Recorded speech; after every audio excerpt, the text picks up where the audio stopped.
آج بھی بہت ساری جگہ فسادات ہو جاتے ہیں، بہت سارے لوگ اکٹھے ہو جاتے ہیں۔ جو لوگ زیادہ تعداد میں اکٹھے ہوتے ہیں وہ سمجھتے ہیں کہ ہم نے فتح حاصل کر لی۔ کوئی تعداد کسی پر فتح حاصل نہیں کر سکتی۔ اللہ اکبر۔ مسلمانوں کئی ایسے مسلمان ہیں جی روزہ نہیں رکھتا، گرمی لگ رہی ہے۔ پیارے نبی حضرت محمد رسول اللہ صلی اللہ علیہ وسلم نے رمضان المبارک میں بدر کے میدان میں جو پہلے سے تپتا تھا، وہاں پر جا کے کفر کے خلاف پہلی جنگ لڑی ہے دنیا کی۔ یہ پہلی لڑائی ہے پوری دنیا کے کفر سے اسلام کی پہلی جنگ ہے جو میدان بدر کے اندر لڑی گئی ہے۔ نبی علیہ السلام جب جانے لگے صحابہ کو اکٹھا کیا، فرمایا کون کون ہے جو ساتھ دے گا؟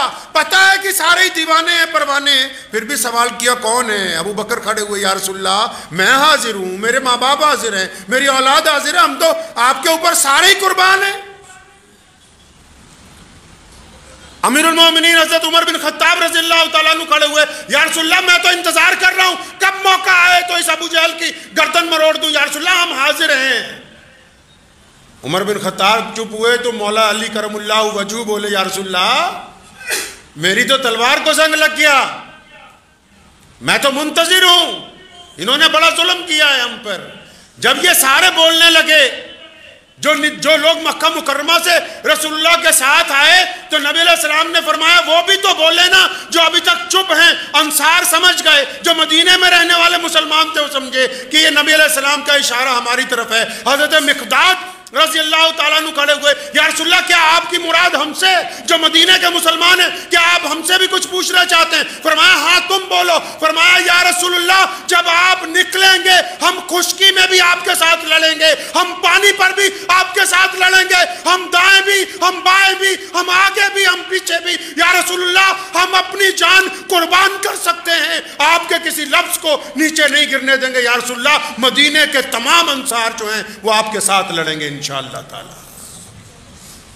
ایک اور صحابی انصاری کھڑے ہوئے، یا رسول اللہ فرمایا یا رسول اللہ وہ موسیٰ علیہ السلام کی قوم کہتی تھی نا کہ آپ لڑو آپ کا خدا لڑے، لیکن یا رسول اللہ میں نے سنا ہے کہ جن نظر نہیں آتے، دیو نظر نہیں آتے، جنات کی مخلوق نظر نہیں آتی، لیکن یا رسول اللہ جب آپ میدان جنگ میں نکلیں گے آپ اگر کہہ دیں گے انسان تو انسان، ہم آپ کے کہنے پر جنات سے بھی لڑ جائیں گے، کیونکہ محمد رسول اللہ ہماری محبتوں کے محور ہیں، آپ ہیں تو ہم ہیں، آپ کے علاوہ یا رسول اللہ ہم کچھ بھی نہیں ہیں۔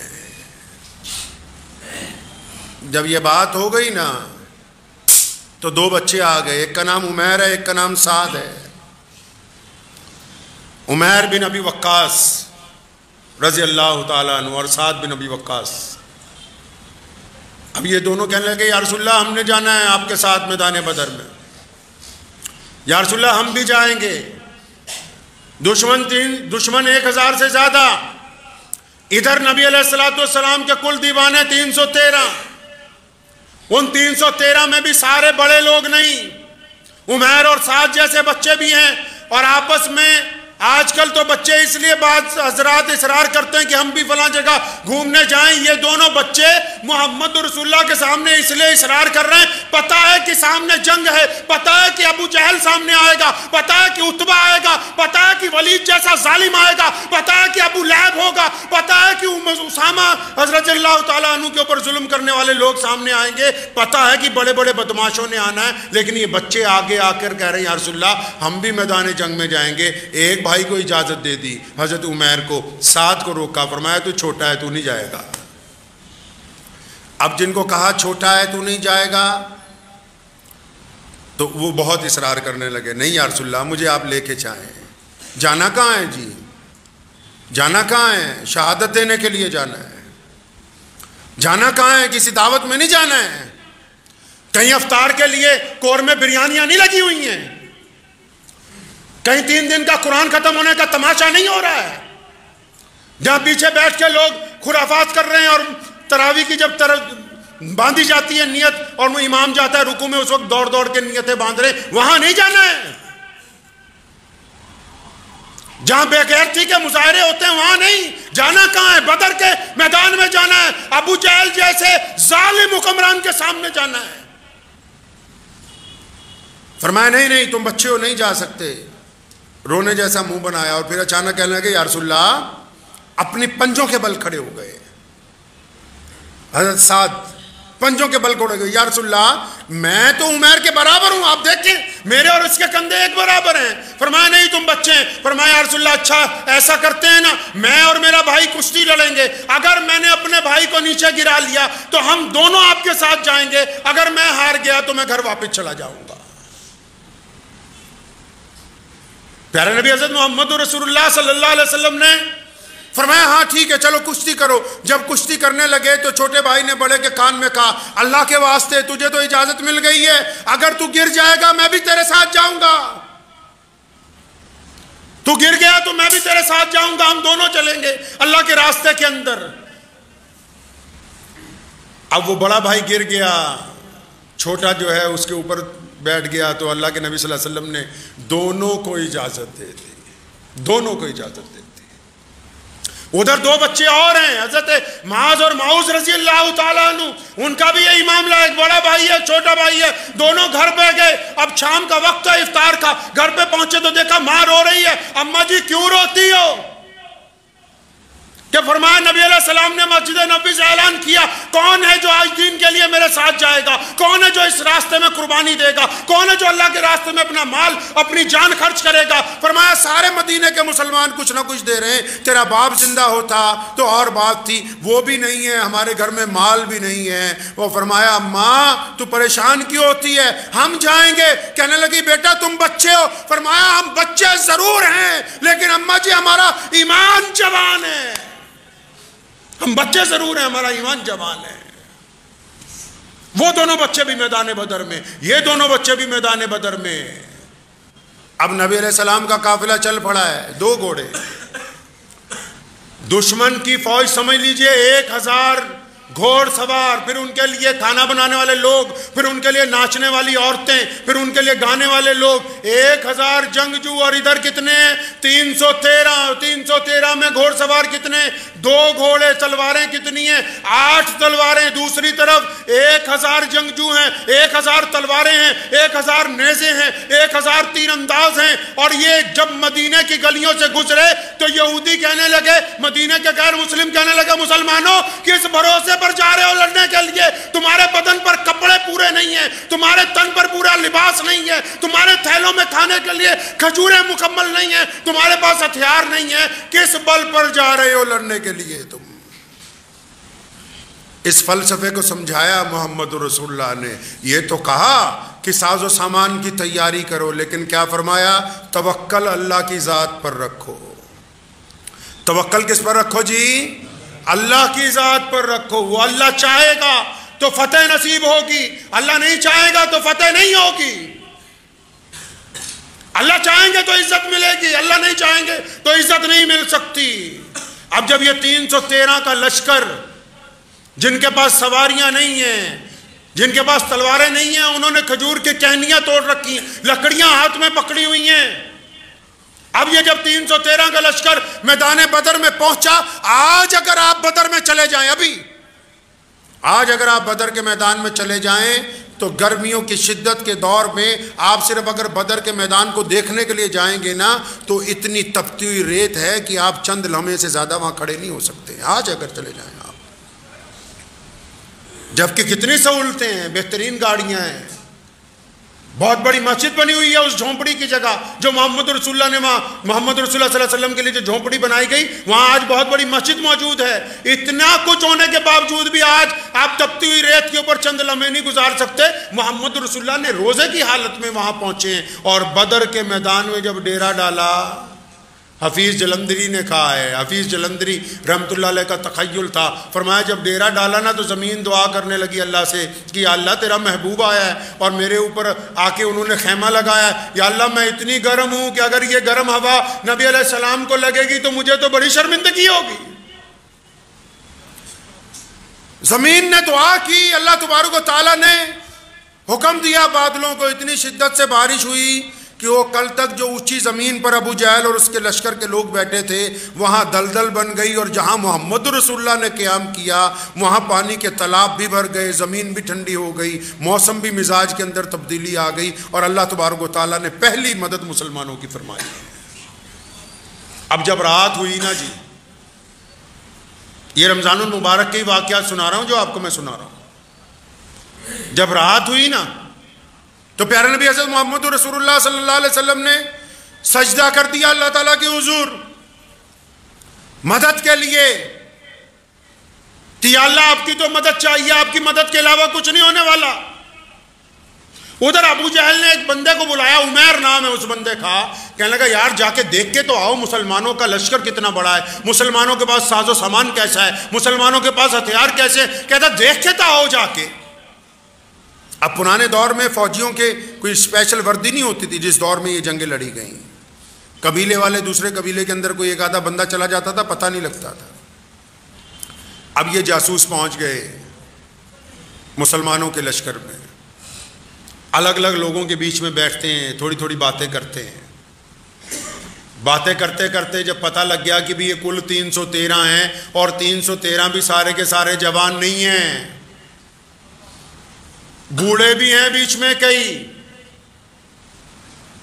اور جوان بچے بھی ہیں کئی، اور کئیوں کے پاس کھانے کے لیے کچھ نہیں، بہتوں کے پاس ہتھیار نہیں، پوری فوج کا جب جائزہ لے کے یہ عمیر جب واپس پہنچا نا ابو جہل کے پاس اور جا کے اسے جب بتانے لگا اپنی پوری تفصیل، ابو جہل تو بہت خوش ہو گیا، خوش ہوا بہت،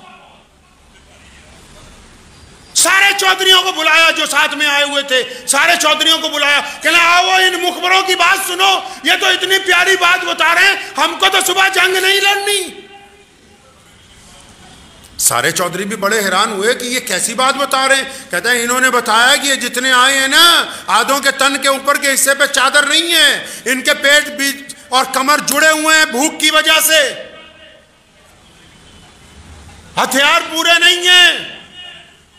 اپنے سارے جرنیلوں کو بلا کے ابو جہل نے حکم جاری کیا، کہنے لگا صبح جنگ نہیں ہوگی، سارے اونٹ تیار کرو، بہترین رسیاں منگواؤ، ہم ان سب کو اونٹوں پر باندھیں گے اور مکہ لے کے جائیں گے اور پھر بیت اللہ کی دیواروں سے باندھ کے ان کو وہاں سزا دیں گے تاکہ دنیا دیکھے کہ یہ ہیں وہ محمد رسول اللہ کے دیوانے جو نیا دین بنانے چلے تھے، لوگ ان کو دیکھیں گے عبرت کے ساتھ۔ کہتا ہے صبح تو ان کو باندھ کے نا اونٹوں پر مکے لے کے چلنا ہے، ان میں تو لڑنے کی طاقت ہی نہیں ہے۔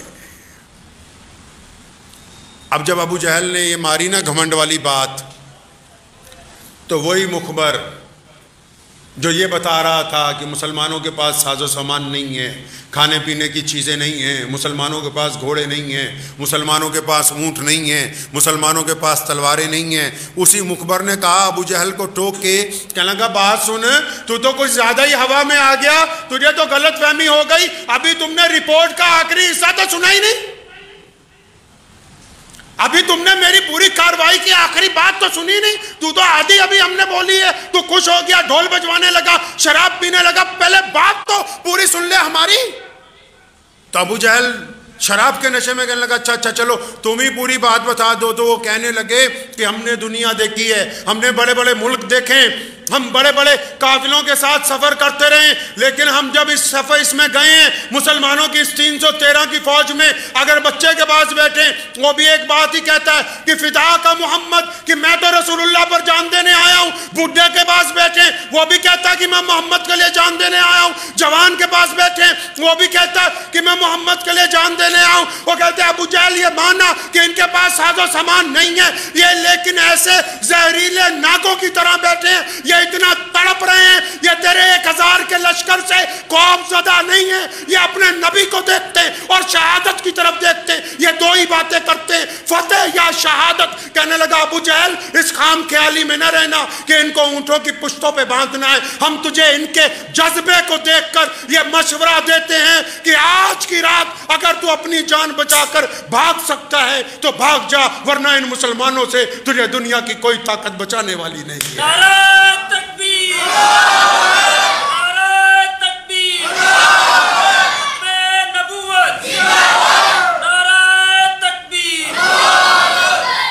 اب جب ابو جہل نے یہ بات سنی نا تو بڑی فکر ہوئی، تو کہنے لگا کوئی نہیں، صبح جب جنگ ہوگی تب دیکھیں گے، صبح جب جنگ ہوگی تب دیکھیں گے۔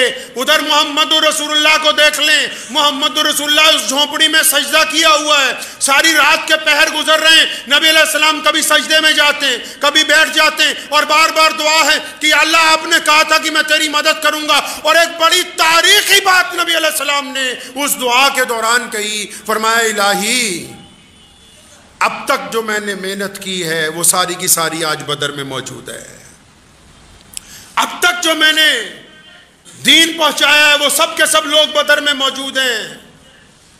نبی علیہ السلام نے دعا میں یہ بات کہی کہ یا اللہ یہ کل 313 مسلمان ہیں اس روئے زمین کے اوپر، کل 313، یا اللہ یہ 313 تیرے نام پر بدر میں لے کے آ گیا، سامنے 1000 سے زیادہ کا چاق و چوبند لشکر ہے اور سب کے پاس اسلحہ ہے، ہمارے پاس صرف 8 تلواریں ہیں، لیکن یا اللہ ان 313 کو لے آیا ہوں، آج اگر یہ 313 ہلاک ہو گئے، آج اگر یہ 313 باقی نہ رہے تو مولا کریم قیامت تک تیرا نام لینے والا بھی زمین پر کوئی نہیں ہوگا۔ لکھا ہے محدثین نے نبی علیہ السلام کی آنکھوں سے اتنے آنسو جاری ہوئے، اتنے آنسو جاری ہوئے کہ سیدنا ابو بکر صدیق رضی اللہ تعالیٰ عنہ جو رسول اللہ کے دوست ہیں، جو غار کے بھی ساتھی ہیں، جو آج روضہ مبارک میں بھی نبی علیہ السلام کے ساتھی ہیں، ابو بکر صدیق رضی اللہ تعالیٰ عنہ جب بہت دیر دیکھتے رہے تو نبی علیہ السلام کے اوپر آپ صلی اللہ علیہ وسلم کے ساتھ انہوں نے جپھی ڈالی، نبی علیہ السلام کے ساتھ لپٹ گئے اور فرمایا یا رسول اللہ اٹھیں، یا رسول اللہ اللہ کی مدد آ گئی ہے، اللہ کی مدد آ گئی۔ پیغام ملا کہ جبریل علیہ السلام کو خود کسی فرشتہ کو آج تک جنگ میں نہیں بھیجا گیا، یہ محمد رسول اللہ صلی اللہ علیہ وسلم ہے کہ اللہ کا حکم ہوا کہ جبریل آج تم بھی جنگ کا ساز و سامان پہن کے میرے نبی کے لیے اترو۔ جبریل آ گئے نا، 5000 فرشتے بھی آ گئے، میرے محبوب نے بات نہیں مانی، فرمایا یا اللہ تو نے تو یہ کہا تھا کہ اے محمد صلی اللہ علیہ وسلم جب آپ نکلیں گے تو میں بھی ساتھ ہوں گا، فرمایا یا اللہ آپ کا ساتھ چاہیے، انی معاکم۔ اللہ نے پھر کہا کہ میرے محبوب آپ غم نہ کریں، اب میں بھی آپ کے ساتھ ہوں۔ اور پھر جب اللہ کسی کے ساتھ ہو جائے، جب خدا کسی کی مدد کرنے پر آ جائے، جب رب العالمین کسی کی مدد کے لیے آ جائے، کائنات نے جس کو ایشور کا نام دیا، جس کو پنجابی میں مکال پرک کہتے ہیں، جب خدا خود کسی کی مدد کے لیے راضی آ جائے تو پھر سامنے جتنی سے مرضی بڑی طاقتور فوج آ جائے۔ پیارے نبی حضرت محمد رسول اللہ کہ صلی اللہ علیہ وسلم نے جب صبح کو صفیں باندھی، دشمن ڈھول بجا رہا ہے، چیخ رہے ہیں، چنگھاڑ رہے ہیں، ادھر نماز کے ساتھ مدد مانگی، قرآن پاک کی تلاوت کے ساتھ مدد مانگی، ادھر رمضان المبارک میں اللہ تبارک و تعالیٰ کو کی گئی دعاؤں کے ساتھ مدد مانگی۔ جب صفیں بند گئی نا تو سیدنا عبد الرحمن بن عوف رضی اللہ تعالیٰ عنہ فرماتے ہیں کہ نبی علیہ السلام نے مجھے بلایا، فرمایا عبد الرحمن یہ 2 بچے ہیں، معاذ اور معوذ، یہ ذرا چھوٹے ہیں، ایک کی عمر 13 سال ہے، 13-14 سال ہے، دوسرا 15-16 سال کا ہے، فرمایا یہ آ تو گئے ہیں ضد کر کے میدان میں، آ گئے ہیں لیکن ہیں تو یہ بچے ہی نا۔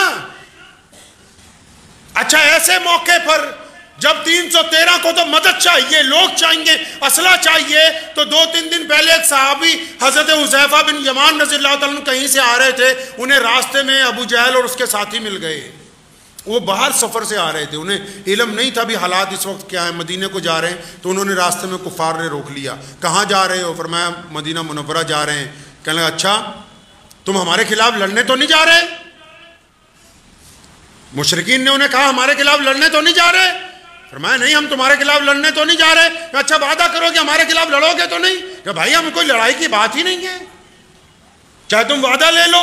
اب جب یہ بدر میں پہنچے تو پتہ لگا جنگ تیار ہے، 313 صحابی صرف جس میں بچے بھی ہیں بوڑھے بھی ہیں. اب یہ دونوں نبی علیہ السلام کے پاس پہنچے.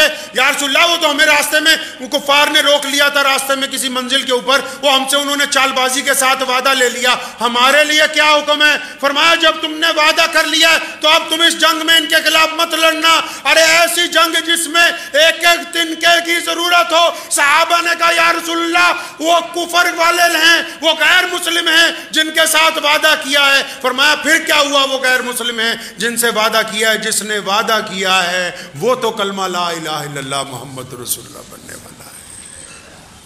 وعدہ کرنے والا تو کلمے والا ہے. اب یہ دونوں بچے جو حضرت عبد الرحمن بن عوف کے ذمہ لگا دیے کہ ان دونوں بچوں کا دھیان رکھنا, بھائی کیا کرنا ہے جی, ان کو بچا کے رکھنا ہے, کوئی ان کو مار نہ دے. اب یہ ایک بچہ دائیں کھڑا ہے, ایک بچہ بائیں کھڑا ہے. اب دونوں بچوں کو عبد الرحمن بن عوف رضی اللہ عنہ فرماتے کہ میں نے یہ سوچا کاش میرے دائیں بائیں دو جنگجو جوان ہوتے اور پھر میں بھی جوہر دکھاتا, میں بھی ان کو بتاتا کفار مکہ کو کہ کس طرح تم نے ہم پہ ظلم کیے ہیں, آج حساب کا دن ہے. تو فرماتے ہیں کہ اتنی دیر میں ادھر سے معاذ نے ادھر نے معوذ نے دونوں نے اپنی گردن آگے نکالی اور آنکھوں ہی آنکھوں میں کوئی مشورہ کیا. آنکھوں ہی آنکھوں میں مشورہ کیا. مشورہ کر کے دونوں ایک ساتھ پوچھتے ہیں چچا وہ ابو جہل کون ہے ان میں سامنے جو دشمن کھڑے ہیں؟ ہم نے سنا وہ ہمارے پیارے نبی حضرت محمد رسول اللہ صلی اللہ علیہ وسلم کے خلاف بری باتیں کرتا ہے مکے میں بیٹھ کے. تو چچا یہ جو سامنے دشمن نظر آتے ہیں ان میں ابو جہل کون سا ہے؟ عبد الرحمن بن عوف فرماتے ہیں رضی اللہ تعالیٰ عنہ, فرمایا میں نے ابو جہل کو دیکھا وہ اپنی فوجوں کے آگے آگے ان کی ترتیب میں کچھ کر رہا تھا, تو میں نے انگلی کے اشارے سے دونوں بچوں کو دکھایا کہ وہ دیکھو سامنے وہ جو ایک سردار اپنے گھوڑے کے اوپر اکڑ کے ساتھ چل رہا ہے کہ وہی ابو جہل ہے. فرمایا بس ابھی اشارہ ہی کیا تھا تو یہ دائیں بائیں سے ایسے دوڑے ہیں جیسے کمان میں سے تیر چھٹ جاتا ہے. اتنی تیزی سے معاذ اور معوذ گئے, حالانکہ بچے ہیں, اپنی تلواریں نکالی, جاتے ہی ابو جہل کی دونوں ٹانگیں کاٹ دی, گھوڑے سے نیچے گرا لیا, گردن پر سوار ہو گئے. فرمایا اچھا تو ہے جو محمد رسول اللہ صلی اللہ علیہ وسلم کے خلاف بولتا تھا؟ ابو جہل نیچے گر گیا. عطا اللہ شاہ بخاری رحمۃ اللہ علیہ فرمایا کرتے تھے تھا تو کافر لیکن بزدل نہیں تھا. جب اس کی گردن اتارنے لگے نا, ایک بڑے صحابی کو بلا کے لائے, جب گردن اتارنے لگے پتا کیا کہنے لگا؟ کہنا تھوڑی نیچیوں کٹیو, تھوڑا نیچے سے کاٹنا کہنے لگا. مکے میں چھوا چھوت بہت تھی نا, برادریواد بہت تھی. تو حضور صلی اللہ علیہ وسلم کے اس صحابی نے پوچھا اچھا نیچے سے کیوں؟ فرمایا جب گردنیں رکھی جائیں گی نا تو میری گردن کچھ اونچی ہو, پتہ لگے کسی سردار کی گردن ہے. عطا اللہ شاہ بخاری رحمت اللہ علیہ فرمایا کرتے تھے تھا تو کافر لیکن یہیں کر کے تو نہیں نہ مرا, بزدل تو نہیں تھا. تو میدان بدر میں حضرت مولا علی کرم اللہ وجہ فرماتے ہیں کہ بدر کی بھٹی جب گرم ہو گئی, شدت کے اوپر جب پہنچ گئی, اور جب دشمن کو یہ خام خیالی تھی کہ ان بھوکے لوگوں کو ہرایا جا سکتا ہے, ان کمزور لوگوں کو ہرایا جا سکتا ہے, جب تیز بھٹی میں فرمایا جب جنگ اپنے عروج پر ہوتی تھی اور میں لڑتے لڑتے یا کوئی صحابی تھک جاتا تھا تو فرماتے ہیں کہ اگر ہم کسی کے پیچھے جا کے تھوڑی دیر سانس لیتے تھے تو وہ پیارے نبی حضرت محمد الرسول اللہ صلی اللہ علیہ وسلم. اللہ تبارک و تعالیٰ نے اس جنگ میں فتح عطا فرمائی. عتبہ بھی مارا گیا, ولید بھی مارا گیا, ابو جہل بھی ختم ہوا. بڑے بڑے مکہ کے چودھری جو کہتے تھے بس مسلمانوں کو ختم کرنا ہے. اب جب جنگ ختم ہو گئی, جنگ جیت لی, قیدی بھی بنا دیے گئے, قربان جائیں محمد رسول اللہ صلی اللہ علیہ وسلم پر. کیا بات فرمائی. جب اللہ تعالیٰ نے فتح عطا فرما دی تو پیارے نبی حضرت محمد رسول اللہ صلی اللہ علیہ وسلم سجدے میں جھک گئے, صحابہ اکرام نے سجدہ شکر ادا کیا اور ایک ہی بات رسول اللہ نے کہی, وہی صحابہ نے کہی. فرمایا ہمارے رب نے ہم کو فتح عطا فرمائی ہے, ہمارے رب کی مدد سے ہم ان کے اوپر غالب آ گئے ہیں. اگر ہمارے اللہ کی مدد ہمارے ساتھ نہیں ہوتی تو دنیا کی کوئی طاقت ہمیں فتح نہیں دے سکتی تھی. ساز و سامان تو طے نہیں کرتے, ساز و سامان نے تو آج بھی طے نہیں کیا. آج بھی دنیا کی سپر پاور ماتھا ٹیک کے گئی ہے زمین کے اوپر. ساز و سامان نہیں طے کرتے